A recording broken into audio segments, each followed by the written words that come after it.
Armand here with your weekly forecast for the week of March 4th, 2019. To the very limited extent we can say anything about the week of March 4th, 2019 before it happens.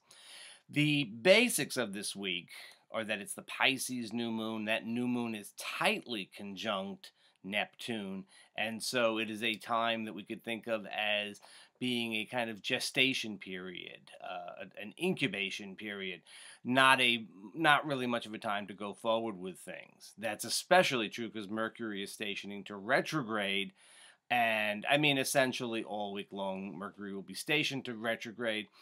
This retrograde started really when he got into Pisces back in early February, and it's going to continue until he's out of Pisces in April. So it's just a big deal. It's going to be the case that he is retrograde for essentially all of the month of March, and retrograde in Pisces, stationing at the very last degree of Pisces, and conjuncting Neptune on his way in and out of the retrograde and during the retrograde.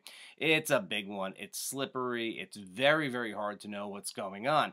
The Pisces new moon, as I said, a time of gestation and incubation. Now, every new moon is a time of gestation and incubation, but the Pisces new moon especially so. It's the great 4 a.m. of the year. It's the time right before the dawn, right before the sun goes into Aries, right before we really get that big push forward.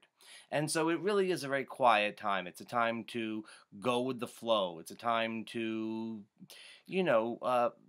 it's a time for meditation. It's a time for relaxation. It's a time to recharge your batteries.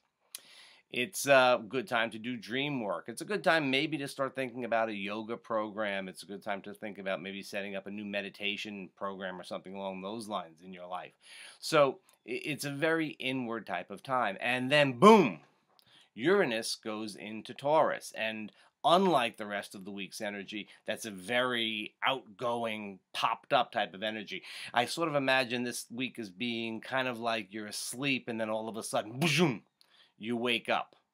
Boom. Anyway, it's a kind of week where, it really is like, getting awoken by a car horn or a thunderclap at 4 a.m. There are going to be some surprises this week, and we don't expect surprises. That's a little redundant. But it's Mercury retrograde, so, redundant speeches, well, it's not good.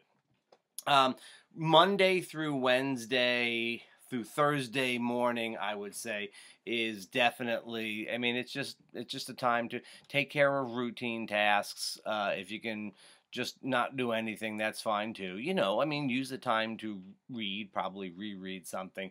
You can, binge watch a television show or something like that if that's your thing.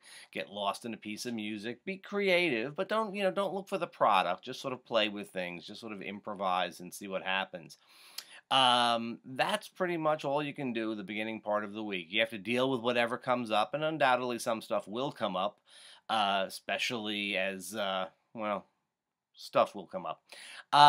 As we get along towards Friday, later on Thursday into Friday, you have a little bit of a period where you might be able to sort of nudge things forward a little bit. I would just nudge. I wouldn't push very hard.